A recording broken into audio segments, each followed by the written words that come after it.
In 1971, Leonard Cohen releases his third studio album, Songs of Love and Hate. The record opens with Avalanche.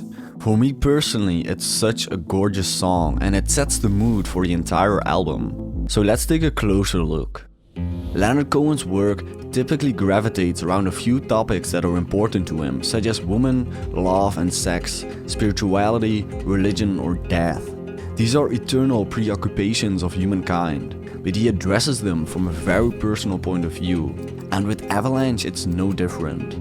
The lyrics are based on a poem named I Stepped Into an Avalanche he had previously written. He acknowledged in a 1992 interview with Paul Solo that his chop, his unique pattern of playing classical guitar, is behind many of his early songs, and this one features Cohen's trademark, fast, syncopated classical guitar pattern as the accompaniment on the record of the song. I stepped into an avalanche. It covered up my soul. When I am not this hunchback that you see, I sleep beneath the golden hill. We are speaking from an I perspective. These lines are generally seen as God speaking towards humanity. It's God coming into the material world. The covering up of his soul in the avalanche references for me the pain or troubles that he takes on himself for humanity. He becomes this ugly hunchback that we see, but we do not see him in his purest. Anyone in the material world is disfigured and flawed. The Golden Hill might be a reference to the Dome of Rock in Jerusalem, and according to the Bible, Solomon's temple was built there on Mount Moriah in Jerusalem, where the Dome of Rock is located now. This is where an angel of God had appeared to David. As a side note, a hunchback god is also referenced in the Navajo religion. The story doesn't align perfectly, but there's talk of new clothing and a cripple later on, as in the line, "the cripple here that you clothe and feed." So there might be bits and pieces taken from these stories as well, mixed in with biblical stories that Cohen might be more familiar with. Some thoughts on the Golden Hill as an axis mundi. An axis mundi is quite a general concept across various belief systems, as the link above indicates. In Jewish tradition, it could well be Mount Zion, with David asleep in his tomb under it. In Buddhist or Bon tradition, and quite a few others, it could be Mount Kailash. You strike my side by accident as you go down for your gold. The cripple here that you clothe and feed is neither starved nor cold. I would associate these lines with the image of the soldier piercing the side of Christ on the cross. He is somewhat understanding of a man that follows the orders that he's given for his gold. In this instant, Christ is being cared for, clothed and fed, yet he doesn't ask for any of this.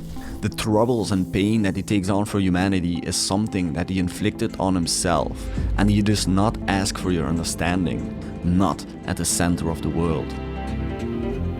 You who wish to conquer pain, you must learn what makes me kind. The crumbs of love that you offer me, they're the crumbs I've left behind. Your pain is no credential here, it's just the shadow of my wound. There's nothing that we can give to God that he hasn't been offered yet.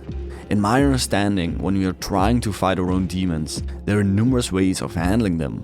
In this instance, God is talking to us, saying that we can turn to him, but we do not understand yet how. It indicates as if prayer is not the right way, as if it would solve all of our problems. Their pain is not in God's hands, it's not a substitute for righteousness. The crumbs of pain that we want to offer him are handed by God to ourselves. It's God that gave us this pain in the first place. The pain that we want to cure ourselves from is not our pain, but God's. It's a shadow of his wound. This can also be a link tied back to verse 2, where Christ is pierced in his side. Do not dress in those rags for me. I know you are not poor, and don't love me quite so fiercely now when you know that you are not sure.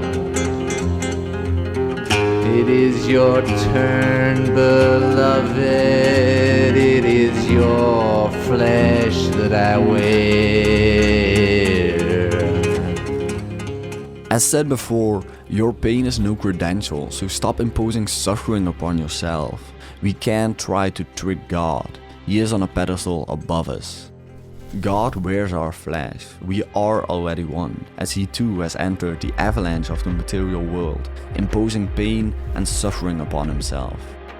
Many of Cohen's songs come across as almost koans from Zen poetry.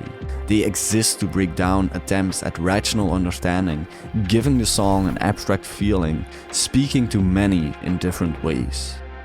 The song in the end talks mostly about salvation, hope, and understanding, but I don't think we'll ever know the true meaning. Perhaps there is none. I guess that's the beauty of poetry.